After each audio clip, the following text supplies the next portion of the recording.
hadirnya jamaah di sebuah pengajian, entah itu puluhan ribu atau ratusan ribu, itu nggak berbanding lurus dengan prakteknya. Aku akan terus berjalan, merangkum setiap kisah yang kutemui. Tak hanya aku baca, tapi juga akan kuceritakan lagi, bahwa tak ada air mata yang membuka peluang baru. Yang ada hanya kaki-kaki berdarah yang akan terus melangkah. Dan pengalaman adalah guru yang terbaik. Bukan hanya pengalamanku sendiri, tapi juga pengalaman orang lain yang diceritakannya padaku. Maka akan terus berjalan, membaca dan bercerita. Alhamdulillah banget ya. Alhamdulillah banget. Beberapa bulan terakhir ini ada apa ya? Ada sesuatu yang luar biasa, booming, terus hype, terus wah pokoknya booming banget. Dan itu boomingnya itu booming positif. Kalau dulu anak-anak muda itu kalau malam itu nongkrong di pinggir jalan dan ya mungkin hanya melakukan aktivitas-aktivitas seperti itulah. Tapi akhir-akhir ini beberapa bulan terakhir ini apa ya? Ya adalah yang nongkrong. Cuman gini, bisa dibilang mayoritas dan itu skala nasional, mayoritas anak-anak muda itu jadi ikut pengajian. Wah, itu saya rasa wah itu positif banget. Merubah apa ya kebiasaan yang dulunya hanya nongkrong-nongkrong jadi banyak banyak ya. Saya nggak hanya ngomongin satu ya, tapi banyak majelis-majelis taklim, banyak pengajian itu yang apa ya, jamaahnya itu luar biasa ya. Memang tren ya, atau mungkin semoga nggak hanya tren sesaat ya, trennya memang per hari ini beberapa bulan terakhir ya, setelah Idul Fitri ya kayaknya ya, itu booming banget trennya, itu tren pengajian, menimba ilmu agama lah ya istilahnya. Nggak hanya satu dua apa ya mubalek atau kiai, tapi hampir merata semua apa ya, semua kiai, semua mubalek, pokok intinya pengajian atau yang berbau-bau majelis taklim atau sholawatan atau apa ya, itu selalu dihadiri oleh banyak jamaah. Itu saya rasa sangat sangat positif, sangat positif banget. Tapi gini, saya selalu di mindset saya ya, mengibaratkan atau ya kepercayaan saya bahwa kita menghadiri sebuah pengajian atau sebuah majelis itu, saya selalu mengibaratkan bahwa itu adalah proses kita untuk belajar. Seperti ya sekolah lah ya, bahasa mudahnya dipahami itu sebenarnya adalah sekolah. Yang tadinya kita nggak tahu mungkin, terus karena materinya di situ yang disampaikan itu sesuatu hal yang baru, kita jadi tahu. Ya memang mirip ya, bukan mirip ya, memang benar-benar sekolah ya. Jadi sebenarnya kan mubalek itu memberikan materi sebenarnya ya, materi cuman tentang agama, bukan umum gitu ya, walaupun kadang ada yang campuran juga ya, umum dan agama itu di mix gitu ya. Sebenarnya itu proses belajar. Jadi gini, seharusnya ya, maaf ya, nanti pasti ada yang pro dan kontra ya. Seharusnya namanya orang belajar, kalau istilahnya anak kecil namanya belajar itu setelah belajar kan, sebelum dan setelah belajar kan pasti ada perubahan ya.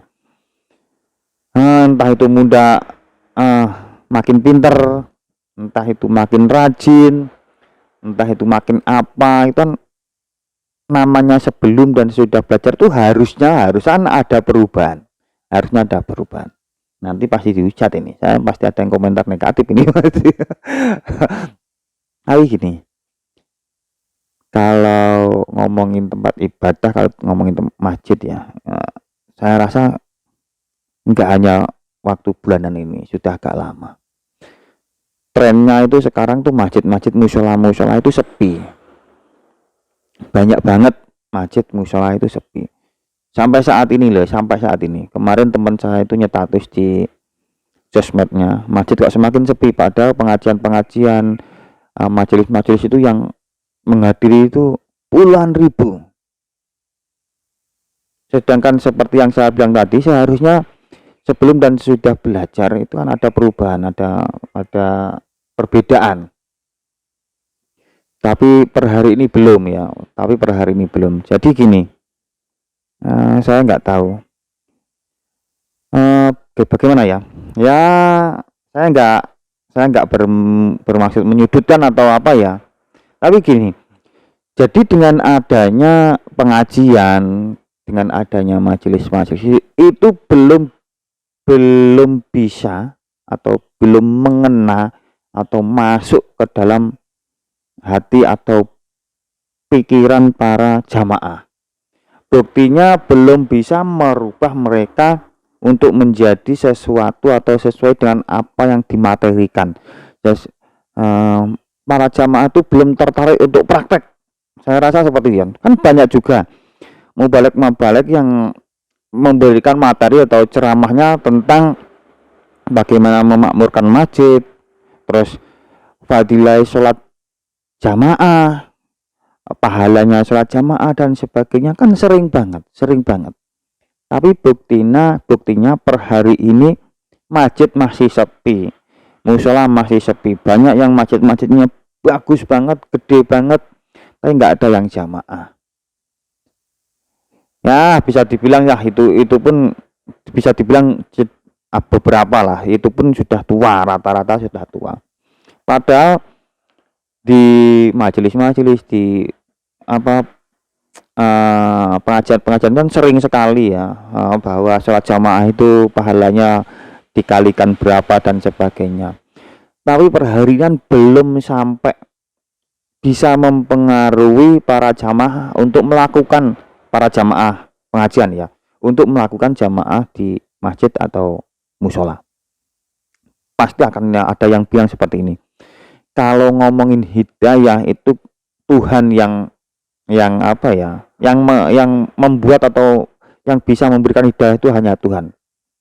Penceramah yang kiai itu hanya memberi materi, bukan belum atau nggak bisa memberikan hidayah. Kan mungkin ada yang kan berkomentar seperti itu.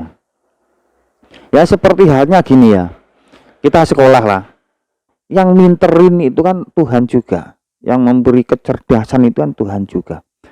Tapi namanya sekolah kan biasanya selalu ada perbedaan. Guru itu nggak bisa membuat pinter tuh, nggak bisa. Guru itu hanya menyampaikan materi, nggak bisa membuat anak didik pinter, itu nggak bisa.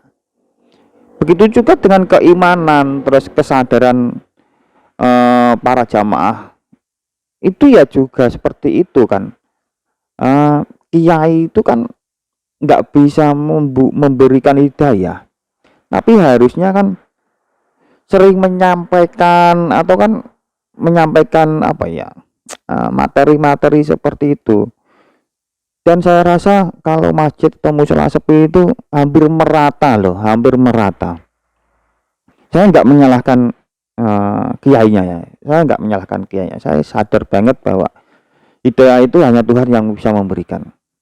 Cuman gini, apakah hal itu ada yang sosmed ngaruh gak ya?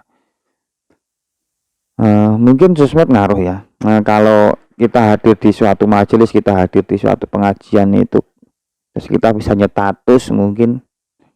Terus kalau kita hadir ke musola atau ke masjid, terus kita terlalu biasa mungkin ya statusnya, kalau kita nyetatus mungkin terlalu biasa atau gitu ya.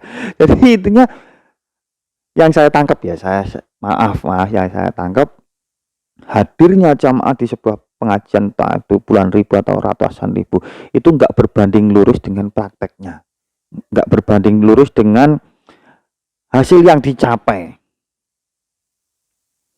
puluhan ribu, ratusan ribu, tapi masjid semakin sepi. Maka dari itu Agustus awal kemarin saya bersama masjid di Desa Sumbersari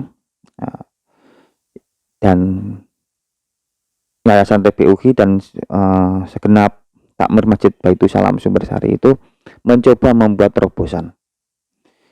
Di sini saya nggak akan pamer keberhasilan, tapi saya memohon doa restu semoga terobosan kami itu nanti sedikit-sedikit akan bisa mempengaruhi orang lah. Itu bukan prestasi, jadi saya nggak ingin pamer. Saya justru minta doa restu semoga ini nanti bisa berkesinambungan terus menerus ya, istiqomah itu ya. Jadi saya mengundang warga atau masyarakat itu untuk sholat subuh jamaah. Karena kenapa kok subuh? Karena ya subuh itu yang saya survei beberapa teman dan beberapa tempat ibadah itu yang paling sepi itu jamaah subuh, itu paling sepi. Maghrib agak banyak, terus subuh itu sepi. Jadi kami tentukan sholat subuh berjamaah akbar. Jadi warga masyarakat itu kami undang ya seperti undangan mantan gitu ya. Kami undang door to door. Mohon kehadirannya untuk menghadiri sholat subuh berjamaah gitu. Dan alhamdulillah masih pertama kali ya. Itu jamaah yang hadir 100 orang. Alhamdulillah. Ya, ini hanya satu bukan terobosan ya. Sebenarnya bukan yang pertama kali saja juga. Kalau di Udanawu mungkin di Kecamatan Udanawu Kabupaten Blitar mungkin yang pertama kali ya. Semoga ini langkah kecil kami ini nanti akan bisa mempengaruhi bahwa semakin banyak warga yang tergerak untuk kembali ke masjid. Saya pengen banget ya. Jadi kalau di majelis taklim terus di pengajian itu bisa puluhan ribu, ratusan ribu, nggak usah banyak-banyak, ratusan orang sajalah jamaah gitu loh. Jadi cuman berapa persennya jamaah di masjid gitu loh ya. Jadi ilmu yang didapat di pengajian di majelis taklim itu dipraktekkan, nggak hanya nggak hanya buat nyetatus saja, tapi materi penceramahnya itu ya juga didengarkan dan itu dipraktekkan gitu loh ya. Kasihan ya yang wakop, yang infak di masjid tapi masjidnya sepi gitu. Sedangkan kita sering mendengar ya ceramahnya para kiai-kiai juga bahwa satu saat nanti itu kalau masjid-masjid sudah sepi ya disitulah mulai ada tanda-tanda kehancuran Islam. Memang ya benar. Sekarang orang lebih seneng selfie di pengajian daripada selfie di masjid. Dan semoga nggak hanya kami, semoga beberapa masjid-masjid lain atau semakin banyak akan semakin bagus. Mari kita berlomba-lomba membuat kegiatan terobosan-terobosan biar yang jamaah itu semakin banyak. Saya rasa itu saja dulu ya. Nanti kalau ada yang punya gagasan lain, saya bisa diundang ngopi. Monggo kita budayakan lagi kembali ke masjid. Pengajian bagus banget, pengajian bagus, majelis taklim bagus, istimewa. Tapi akan lebih istimewa, akan lebih bagus lagi kalau masjid juga penuh.